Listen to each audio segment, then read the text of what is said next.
Ny tanànan'ny Korinto, izany no loha hevitra hotiniantsika amin'ity androany ity, manasanao indray hiaraka amiko ohatra amin'ny farany.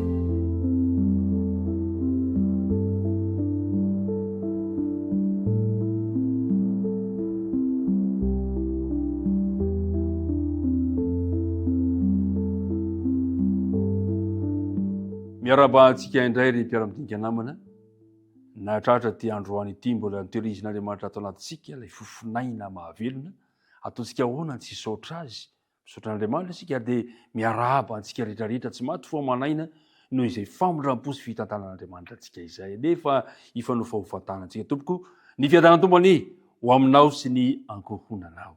Hivavaka isika raha nomboka izao dinika izao. Andriamanitra rainay io, akory ny hafalianay indray satria no tantaninao sy novombinao zahay, ka manatitra ny saotra ny dera ny voninahitra izay efa mendrika ho anao hatramin'ny taloha sy ankehitriny ary mandrakizay. Matsiaro anefa izay fa tsy mendrika ny atrehanao ka mangataka famelan-keloka, mangataka fanadiovana. Ka raha andinika ny teninao zahay, dia ampitoerao ty anatinay ny fanaina masina. Tononinay ny vavaka, angatanay amin'anarana Jesosy. Amen. Asan'ny apôstôly toko faha 20, ny andininy fasivy sy ny andininy fafolo, ilay andininy natao tadidina manao hoe: ary ny tompo ny teny tamin'i Paoly tamin'ny fahitana noho ny alina ka nanao hoe: aza matahotra fa mitenena ihany, ka aza mangina fa izao mombanao, ary tsisy olona ajanona hiazona anao anisy ratsy anao, fa manana olona maro amin'ity tanàna ity aho. Asan'ny apôstôly toko faha 20, andininy fasivy sy fafolo. Misaotra akasitrahana ny ezaka ataontsika rehetrarehetra ny amin'ny fanaovana izany andinina atao tadidina izany. Ny tanànan'ny Korinto, manao hoana ity tanàna izay nanaovan'ny apôstôly Paoly asa fanompoana ho an'Andriamanitra ty, manao hoana izany tanàna izany. Andao aloha jerevantsika vetrany anie ny voalazo amin'ny Korintianina 1 toko faha 5, Korintianina 1 toko faha 5 ka ny andininy fasivy ka hatramin'ny farak'ambin'ny folo, manao hoe: nanoratra taminareo teo amin'ny epistily aho mba tsy haroaroanareo amin'izay mijangajanga, nefa tsy ny mpijangajanga rehetra amin'izao tontolo izao, na ny mpierina sy ny mpanao ankerina, na ny mpanompo sampy, fa afara izany dia tsy maintsy miala amin'izao tontolo izao ianareo.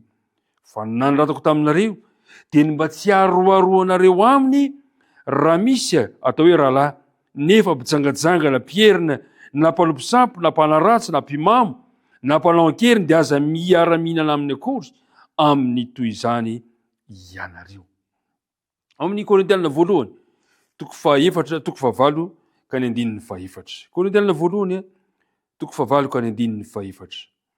Ary ny amin'ny mihinana hena terina amin'ny sampy dia fantatsika fa tsy inona akory ny sampy amin'izao tontolo izao, ary tsy misy Andriamanitra afa-tsy iray ihany. Ao amin'ny asan'ny apôstôly toko faha 20, asan'ny apôstôly toko faha 20 ka manomboka amin'ny andininy 1 sy ny andininy 3, vakina amin'anarana Jesosy. Ary rehefa afaka izany dia niala tany Atena Paoly ka nakany Korinto, ary izy nahita jiosy anankiray atao hoe Akoila izay teraka tao Ponto vao avy tany Italia, ary Prisilia vadiny, ary Klaudio efa nandidy ny jiosy rehetra hiala tany Roma ka nakeo amin'izy mivady Paoly, ary satria ny rairara taminy dia nitoetra tao aminy ka niasa fa manao lay no raharahany. Ry mpiara-midinika namana, ndrasahanao amin'ny andininy vakitsika teo ny fomba mpiaina zany Korintianina zany amin'ny ara-toekarena, ny amin'ny fitondran-tena, ny fiainana ara-pivavahana, ivon-toerana izay manan-danja teo amin'ny tontolo fahiny i Korinto. Nalaza izy tamin'ny firoborobon'ny varotra, zanatany Romanina raha teo izy, ary nanana seranatsambo lehibe i Korinto izay nanamora ny fifanakalozana entana sy ny fampandrosoana ny varotra teo aminy. Tao Paoly no nanatanteraka ny asa fitoriana.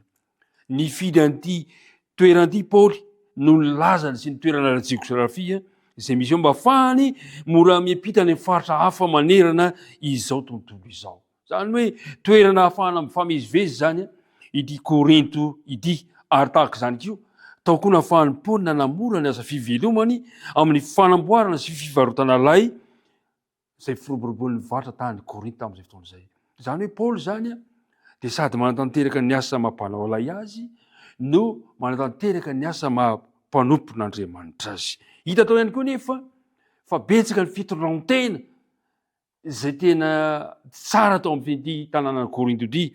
Hita tao ihany koa ny fivavahana amin'Andriamanitra maro samihafa, feno sampy, feno fitondrantena maloto, fitsangatsangana. Zany ny zavatra nisy tao amin'izany toerana izany ary ny amin'ny ara-pivavahana moa dia vao maika be dia be ny fahalotom-pitondrantena amin'ny fisavorovora-pivavahana satria araka ny voalazantsika teo dia misy toerana zay fanompoan-tsampy, misy toerana zay anaovan'izy ireo fanompoana ka mahatratratra ny vehivavy janga arivo no manompo amin'ny toerana tempoly anankiray ao Korinto. Ary zay nahatonga ny Paoly teny tamambra tany Korinto manao hoe tandremo mifangaroaro amin'ireny mpanompo sampy mitsangatsanga ireny ianareo. Ary mpiara-midinika namana, tena niaina atao anatin'ny tontolo mahazatra ny fitsangatsangana ny ara-pivavahana atao Korinto.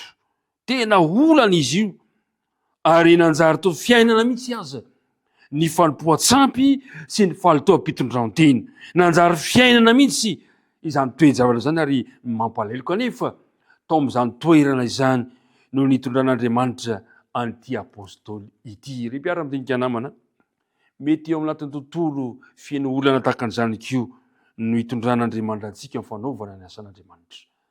Kanefa dia asaina makao anao fa tsy maintsy mifanojo fandray amin'ilay tenin'ny Paoly manao tandremo, aza mifangaro, aza mifandray aminy ianareo. Manatanteraka ny asa fanompony Paoly ao anatin'izany tontolo manana kolotsaina fanompoan-tsampy izany kanefa teo anatin'izany toe-javatra izany dia ny kolotsain'ny filazantsara Kristy kosa no nentin'ny Paoly nedina tao amin'izany Korinto izany nafahany nitory ny filazantsara. Ho antsika ihany koa ankehitriny na dia misy aza kolotsaina maro samihafa manodidina anao dia zao anjarantsika ihany koa ny mitondra ny kolotsain'i Jesosy Kristy amin'ny alalan'ny filazantsara.